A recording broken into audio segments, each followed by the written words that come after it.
Hello दोस्तों, फिर से स्वागत है आपका हमारे चैनल पर। आपका दोस्त आवारा स्टोरी टेलर हर रोज आपको एक कहानी सुनाता है और आज फिर हाजिर है आपके लिए एक और रोचक कहानी लेकर। कहानी मुंशी प्रेमचंद द्वारा लिखी गई है और कहानी का शीर्षक है शिकारी राजकुमार। तो कहानी कुछ इस प्रकार है। मई का महीना और मध्याह्न का समय था। सूर्य की आंखें सामने से हटकर सिर पर जा पहुंची थीं, इसलिए उनमें शील न था। ऐसा विदित होता था मानो पृथ्वी उनके भय से थर थर कांप रही थी। ठीक ऐसी ही समय एक मनुष्य एक हिरण के पीछे उन्मत्त चाल से घोड़ा फेंके चला आता था। उसका मुंह लाल हो रहा था और घोड़ा पसीने से लथपथ, किंतु मृग भी ऐसा भागता था मानो वायु वेग से जा रहा था। ऐसा प्रतीत होता था कि उसके पद भूमि को स्पर्श नहीं करते। इस दौड़ की जीत हार पर उसका जीवन निर्भर था। पछुआ हवा बड़े जोर से चल रही थी। ऐसा जान पड़ता था मानो अग्नि और धूल की वर्षा हो रही हो। घोड़े के नेत्र रक्तवर्ण हो रहे थे और अश्वारोही के सारे शरीर का रुधिर उबल सा रहा था। किंतु मृग का भागना उसे इस बात का अवसर न देता था कि अपनी बंदूक को संभाले। कितने ही ऊंख के खेत, ढाक के वन और पहाड़ सामने पड़े और तुरंत ही सपनों की संपत्ति की भांति अदृश्य हो गए। क्रमशः मृग और अश्वारोही के बीच अधिक अंतर होता जाता था कि अचानक मृग पीछे की ओर मुड़ा। सामने एक नदी का बड़ा ऊंचा कगार दीवार की भांति खड़ा था। आगे भागने की राह बंद थी और उस पर से कूदना मानो मृत्यु के मुख में कूदना था। हिरण का शरीर शिथिल पड़ गया। उसने एक करुणा भरी दृष्टि चारों ओर फेरी, किंतु उसे हर तरफ मृत्यु ही मृत्यु दृष्टिगोचर होती थी। अश्वारोही के लिए इतना समय बहुत था। उसकी बंदूक से गोली क्या छूटी, मानो मृत्यु के एक महाभयंकर जय ध्वनि के साथ अग्नि की एक प्रचंड ज्वाला उगल दी। हिरण भूमि पर लौट गया। मृग पृथ्वी पर पड़ा तड़प रहा था और उसने अश्वारोही की भयंकर और हिंसाप्रिय आंखों से प्रसन्नता की ज्योति निकल रही थी। ऐसा जान पड़ता था कि उसने असाध्य साधन कर लिया। उसने पशु के शव को नापने के बाद उसके सींगों को बड़े ध्यान से देखा और मन ही मन प्रसन्न हो रहा था कि इससे कमरे की सजावट दूनी हो जाएगी और नेत्र सर्वदा उस सजावट का आनंद सुख से भोगेंगे। जब तक वह इस ध्यान में मग्न था, उसको सूर्य की प्रचंड किरणों का लेश मात्र भी ध्यान न था। किंतु ज्यों ही उसका ध्यान उधर फिरा, वह उष्णता से विह्वल हो उठा और करुणापूर्ण आंखें नदियों की ओर डालीं। लेकिन वहां तक पहुंचने का कोई मार्ग न दीख पड़ा और न कोई वृक्ष ही दीख पड़ा जिसकी छाह में वह जरा विश्राम करता। इसी चिंतावस्था में एक दीर्घकाय पुरुष नीचे से उछलकर कगारे के ऊपर आया और अश्वारोही उसको देखकर बहुत ही अचंभित हुआ। नवागंतुक एक बहुत ही सुंदर और हृष्टपुष्ट मनुष्य था। मुख के भाव उसके हृदय की स्वच्छता और चरित्र की निर्मलता का पता देते थे। वह बहुत ही दृढ़ प्रतिज, आशा निराशा तथा भय से बिल्कुल बेपरवाह सा जान पड़ता था। मृग को देखकर उस सन्यासी ने बड़े स्वाधीन भाव से कहा, राजकुमार, तुम्हें आज बहुत ही अच्छा शिकार हाथ लगा। इतना बड़ा मृग इस सीमा में कदाचित ही दिखाई पड़ता है। राजकुमार के अचंभे की सीमा न रही। उसने देखा कि साधु उसे पहचानता है। राजकुमार बोला, जी हां, मैं भी यही ख्याल करता हूं। मैंने भी आज तक इतना बड़ा हिरण नहीं देखा, लेकिन इसके पीछे मुझे आज बहुत हैरान होना पड़ा। सन्यासी ने दयापूर्वक कहा, निसंदेह तुम्हें दुख उठाना पड़ा होगा। तुम्हारा मुख लाल हो रहा है और घोड़ा भी बेदम हो गया है। क्या तुम्हारे संगी बहुत पीछे रह गए? इसका उत्तर राजकुमार ने बिल्कुल लापरवाही से दिया, मानो उसे इसकी कुछ चिंता न थी। सन्यासी ने कहा, यहां ऐसी कड़ी धूप और आंधी में खड़े तुम कब तक उनकी राह देखोगे? मेरी कुटी में चलकर जरा विश्राम कर लो। तुम्हें परमात्मा ने ऐश्वर्य दिया है, लेकिन कुछ देर के लिए सन्यास आश्रम का रंग भी देखो और वनस्पतियों और नदी के शीतल जल का स्वाद लो। यह कहकर सन्यासी ने उस मृग के रक्तमय मृत शरीर को ऐसी सुगमता से उठाकर कंधे पर धर लिया मानो वह एक घास का गट्ठा था और राजकुमार से कहा, मैं तो प्राय कगार से ही नीचे उतर जाया करता हूं, किंतु तुम्हारा घोड़ा संभव है न उतर सके। अतएव एक दिन की राह छोड़कर 6 मास की राह चलेंगे। घाट यहां से थोड़ी ही दूर है और वहीं मेरी कुटी है। राजकुमार सन्यासी के पीछे चला। उस सन्यासी के शारीरिक बल पर अचंभा हो रहा था। आध घंटे तक दोनों चुपचाप चलते रहे। इसके बाद ढालू भूमि मिलनी शुरू हुई और थोड़ी देर में घाट आ पहुंचा।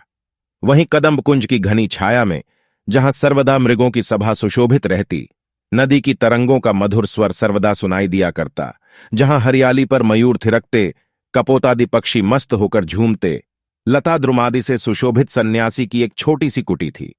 सन्यासी की कुटी हरे भरे वृक्षों के नीचे सरलता और संतोष का चित्र बन रही थी। राजकुमार की अवस्था वहां पहुंचते ही बदल गई। वहां की शीतल वायु का प्रभाव उस समय ऐसा पड़ा जैसा मुरझाते हुए वृक्ष पर वर्षा का। उसे आज विदित हुआ कि तृप्ति कुछ स्वादिष्ट व्यंजनों ही पर निर्भर नहीं है और न निद्रा सुनहरे तकियों की ही आवश्यकता रखती है। शीतल मंद सुगंध वायु चल रही थी।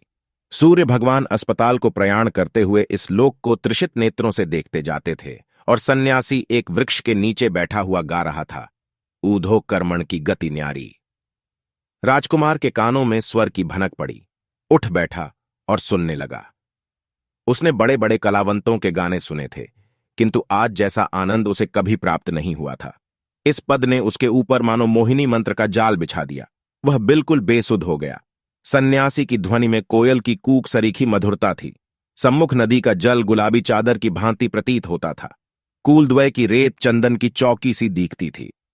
राजकुमार को यह दृश्य स्वर्गीय सा जान पड़ने लगा। उस पर तैरने वाले जल जंतु ज्योतिर्मय आत्मा के सदृश दीख पड़ते थे, जो गाने का आनंद उठाकर मत्त से हो गए थे। जब गाना समाप्त हो गया, राजकुमार सन्यासी के सामने बैठ गया और भक्तिपूर्वक बोला, महात्मन, आपका प्रेम और वैराग्य सराहनीय है। मेरे हृदय पर इसका जो प्रभाव पड़ा है वह चिरस्थायी रहेगा। यद्यपि सम्मुख प्रशंसा करना सर्वथा अनुचित है, किंतु इतना मैं अवश्य कहूंगा कि आपके प्रेम की गंभीरता सराहनीय है। यदि मैं गृहस्थी के बंधन में न पड़ा होता तो आपके चरणों से पृथक होने का ध्यान स्वप्न में भी न करता। इसी अनुरागावस्था में राजकुमार कितनी ही बातें कह गया, जो कि स्पष्ट रूप से उसके आंतरिक भावों का विरोध करती थीं। सन्यासी मुस्कुराकर बोला, तुम्हारी बातों से मैं बहुत प्रसन्न हूं और मेरी उत्कट इच्छा है कि तुमको कुछ देर ठहराऊं, किंतु यदि मैं जाने भी दूं तो इस सूर्यास्त के समय तुम जा नहीं सकते। तुम्हारा रीवाओं पहुंचना दुष्कर हो जाएगा। तुम जैसे आखेट प्रिय हो, वैसा ही मैं भी कदाचित तुम भय से न रुकते, किंतु शिकार के लालच से अवश्य रहोगे। राजकुमार को तुरंत ही मालूम हो गया कि जो बातें उन्होंने अभी अभी सन्यासी से कही थीं, वे बिल्कुल ही ऊपरी और दिखावे की थीं और हार्दिक भाव उनसे प्रकट नहीं हुए थे। आजन्म सन्यासी के समीप रहना तो दूर, वहां एक रात बिताना उसको कठिन जान पड़ने लगा। घर वाले उद्विग्न हो जाएंगे और मालूम नहीं क्या सोचेंगे। साथियों की जान संकट में होगी। घोड़ा बेदम हो रहा है। उस पर 40 मील जाना बहुत ही कठिन और बड़े साहस का काम है, लेकिन यह महात्मा शिकार खेलते हैं। यह बड़ी अजीब बात है। कदाचित यह वेदांती हैं, ऐसे वेदांती जो जीवन और मृत्यु मनुष्य के हाथ नहीं मानते। इनके साथ शिकार में बड़ा आनंद आएगा। यह सब सोच विचार कर उन्होंने सन्यासी का आतिथ्य स्वीकार किया और अपने भाग्य की प्रशंसा की, जिसने उन्हें कुछ काल तक और साधु संग से लाभ उठाने का अवसर दिया। रात 10 बजे का समय था। घनी अंधियारी छाई हुई थी। सन्यासी ने कहा, अब हमारे साथ चलने का समय हो गया है। राजकुमार पहले से ही प्रस्तुत था। बंदूक कंधे पर रख बोला, इस अधंकार में शूकर अधिकता से मिलेंगे, किंतु ये पशु बड़े भयानक हैं। सन्यासी ने एक मोटा सोटा हाथ में लिया और कहा, कदाचित इससे भी अच्छे शिकार हाथ आए। मैं जब अकेला जाता हूं कभी खाली नहीं लौटता। आज तो हम दो हैं। दोनों शिकारी नदी के तट पर नालों और रेतों के टीलों को पार करते और झाड़ियों से अटकते चुपचाप चले जा रहे थे। एक ओर श्यामवर्ण नदी थी, जिसमें नक्षत्रों का प्रतिबिंब नाचता दिखाई देता था और लहरें गाना गा रही थीं। दूसरी ओर घनघोर अंधकार, जिसमें कभी कभी केवल खद्योतों के चमकने से एक क्षण स्थायी प्रकाश फैल जाता था। मालूम होता था कि वे भी अंधेरे में निकलने से डरते हैं। ऐसी अवस्था में कोई 1 घंटा चलने के बाद वह एक ऐसे स्थान पर पहुंचे जहां एक ऊंचे टीले पर घने वृक्षों के नीचे आग जलती दिखाई पड़ी। उस समय इन लोगों को मालूम हुआ कि संसार के अतिरिक्त और भी वस्तुएं हैं। सन्यासी ने ठहरने का संकेत किया। दोनों एक पेड़ की ओट में खड़े होकर ध्यानपूर्वक देखने लगे। राजकुमार ने बंदूक भर ली। टीले पर एक बड़ा छायादार वट वृक्ष भी था। उसी के नीचे अंधकार में 12 मनुष्य अस्त्र शस्त्रों से सुसज्जित मिर्जई पहने चरस का दम लगा रहे थे। इनमें से प्राय सभी लंबे थे। सभी के सीने चौड़े और हृष्टपुष्ट। मालूम होता था कि सैनिकों का एक दल विश्राम कर रहा है। राजकुमार ने पूछा, यह लोग शिकारी है? ये राह चलते यात्रियों का शिकार करते हैं। ये बड़े भयानक हिंसक पशु हैं। इनके अत्याचारों से गांव के गांव बर्बाद हो गए और जितनों को इन्होंने मारा है उनका हिसाब परमात्मा ही जानता है। यदि आपको शिकार करना हो तो इनका शिकार कीजिए। ऐसा शिकार आप बहुत प्रयत्न करने पर भी नहीं पा सकते। यही पशु हैं जिन पर आपको शस्त्रों का प्रहार करना उचित है। राजाओं और अधिकारियों के शिकार यही हैं। इससे आपका नाम और यश फैलेगा। राजकुमार के जी में आया कि दो एक को मार डालें, किंतु सन्यासी ने रोका और कहा, इन्हें छेड़ना ठीक नहीं। अगर यह कुछ उपद्रव न करें तो भी बचकर निकल जाएंगे। आगे चलो। संभव है कि इससे अच्छे शिकार हाथ आएं। तिथि सप्तमी थी। चंद्रमा भी उदय हो आया। इन लोगों ने नदी का किनारा छोड़ दिया था। जंगल भी पीछे रह गया था। सामने एक कच्ची सड़क दिखाई पड़ी और थोड़ी देर में कुछ बस्ती भी दिख पड़ने लगी। सन्यासी एक विशाल प्रासाद के सामने आकर रुक गए और बोले, आओ इस मौलसरी के वृक्ष पर बैठें। परंतु देखो, बोलना मत, नहीं तो दोनों की जान के लाले पड़ जाएंगे। इसमें एक बड़ा भयानक हिंसक जीव रहता है जिसने अनगिनत जीवधारियों का वध किया। कदाचित हम लोग आज इसको संसार से मुक्त कर दें। राजकुमार बहुत प्रसन्न हुआ और सोचने लगा, चलो, रात भर की दौड़ तो सफल हुई। दोनों मौलसरी पर चढ़कर बैठ गए। राजकुमार ने अपनी बंदूक संभाल ली और शिकार की, जिसे वह तेंदुआ समझे हुए था, वाट देखने लगा। रात आधी से अधिक व्यतीत हो चुकी थी। यकायक महल के समीप कुछ हलचल मालूम हुई और बैठक के द्वार खुल गए। मोमबत्तियों के जलने से सारा हाथा प्रकाशमान हो गया। कमरे के हर कोने में सुख की सामग्री दिखाई दे रही थी। बीच में एक हृष्टपुष्ट मनुष्य गले में रेशमी चादर डाले, माथे पर केसर का अर्ध लंबाकार तिलक लगाए, मसनद का सहारे बैठा सुनहरी मुहनाल से लच्छेदार धुआं फेंक रहा था। इतने ही में उन्होंने देखा कि नर्तकियों के दल चले आ रहे हैं। उनके हाव भाव व कटाक्ष के शेर चलने लगे। समाजियों ने सुर मिलाया, गाना आरंभ हुआ और साथ ही साथ मद्यपान भी चलने लगा। राजकुमार ने अचंभित होकर पूछा, यह तो बहुत बड़ा रईस जान पड़ता है।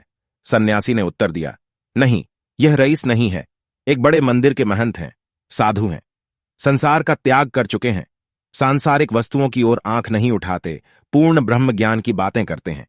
यह सब सामान इनकी आत्मा की प्रसन्नता के लिए है। इंद्रियों को वश किए हुए इन्हें बहुत दिन हुए। सहस्त्रों सीधे साधे मनुष्य इन पर विश्वास करते हैं, इनको अपना देवता समझते हैं। यदि आप शिकार करना चाहते हैं तो इनका कीजिए। यही राजाओं और अधिकारियों के शिकार हैं। ऐसे रंगे हुए सियारों से संसार को मुक्त करना आपका परम धर्म है। इससे आपकी प्रजा का हित होगा तथा आपका नाम और यश फैलेगा। दोनों शिकारी नीचे उतरे। सन्यासी ने कहा, अब रात अधिक बीत चुकी है, तुम बहुत थक गए होगे, किंतु राजकुमारों के साथ आखेट करने का अवसर मुझे बहुत कम प्राप्त होता है। अतएव एक शिकार का पता और लगाकर तब लौटेंगे। राजकुमार को इन शिकारों में सच्चे उपदेश का सुख प्राप्त हो रहा था। बोला, स्वामी जी, थकने का नाम न लीजिए। यदि मैं वर्षों आपकी सेवा में रहता तो और न जाने कितने आखेट करना सीख जाता। दोनों फिर आगे बढ़े। अब रास्ता स्वच्छ और चौड़ा था। हां, सड़क कदाचित कच्ची ही थी। सड़क के दोनों ओर वृक्षों की पंक्तियां थीं। किसी किसी आम्र वृक्ष के नीचे रखवाले सो रहे थे। घंटे भर बाद दोनों शिकारियों ने एक ऐसी बस्ती में प्रवेश किया जहां की सड़कों, लालटेनों और अट्टालिकाओं से मालूम होता था कि बड़ा नगर है। सन्यासी जी एक विशाल भवन के सामने एक वृक्ष के नीचे ठहर गए और राजकुमार से बोले, यह सरकारी कचहरी है। यहां राज्य का बड़ा कर्मचारी रहता है, उसे सूबेदार कहते हैं। उनकी कचहरी दिन को भी लगती है, रात को भी।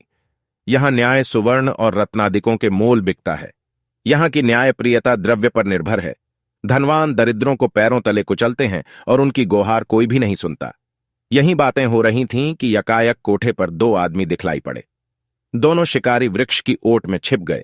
सन्यासी ने कहा, शायद सूबेदार साहब कोई मामला तय कर रहे हैं। ऊपर से आवाज आई, तुमने एक विधवा स्त्री की जायदाद ले ली है। मैं इसे भली भांति जानता हूं। यह कोई छोटा मामला नहीं है। इसमें 1 सहस्र से कम पर मैं बातचीत करना नहीं चाहता। राजकुमार ने इससे अधिक सुनने की शक्ति न रही। क्रोध के मारे नेत्र लाल हो गए।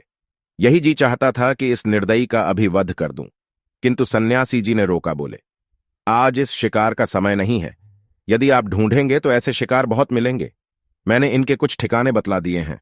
अब प्रातः काल होने में अधिक विलंब नहीं है। कुटी यहां से अभी 10 मील दूर होगी। आइए, शीघ्र चलें। दोनों शिकारी 3 बजते बजते फिर कुटी में लौट आए। उस समय बड़ी सुहावनी रात थी। शीतल समीर ने हिला हिलाकर वृक्षों और पत्तों की निद्रा भंग करना आरंभ कर दिया था। आध घंटे में राजकुमार तैयार हो गए। सन्यासी में अपनी विश्वास और कृतज्ञता प्रकट करते हुए उनके चरणों पर अपना मस्तक नवाया। और घोड़े पर सवार हो गए। सन्यासी ने उनकी पीठ पर कृपापूर्वक हाथ फेरा, आशीर्वाद देकर बोले, राजकुमार, तुमसे भेंट होने से मेरा चित्त बहुत प्रसन्न हुआ। परमात्मा ने तुम्हें अपनी सृष्टि पर राज करने के हेतु जन्म दिया है। तुम्हारा धर्म है कि सदा प्रजापालक बनो। तुम्हें पशुओं का वध करना उचित नहीं। दीन पशुओं के वध करने में कोई बहादुरी नहीं, कोई साहस नहीं। सच्चा साहस और सच्ची बहादुरी दीनों की रक्षा और उनकी सहायता करने में है। विश्वास मानो, जो मनुष्य केवल चित्त विनोदार्थ जीव हिंसा करता है, वह निर्दयी घातक से भी कठोर हृदय है। वह घातक के लिए जीविका है, किंतु शिकारी के लिए केवल दिल बहलाने का एक सामान। तुम्हारे लिए ऐसे शिकारों की आवश्यकता है जिसमें तुम्हारी प्रजा को सुख पहुंचे। निःशब्द पशुओं का वध न करके तुमको उन हिंसकों के पीछे दौड़ना चाहिए जो धोखाधड़ी से दूसरे का वध करते हैं। ऐसे आंखेट करो जिससे तुम्हारी आत्मा को शांति मिले, तुम्हारी कीर्ति संसार में फैले। तुम्हारा काम वध करना नहीं, जीवित रखना है। यदि वध करो तो केवल जीवित रखने के लिए। यही तुम्हारा धर्म है। जाओ, परमात्मा तुम्हारा कल्याण करें। हर रोज एक नई रोचक कहानी सुनने के लिए हमारे चैनल को सब्सक्राइब कर लीजिए। धन्यवाद।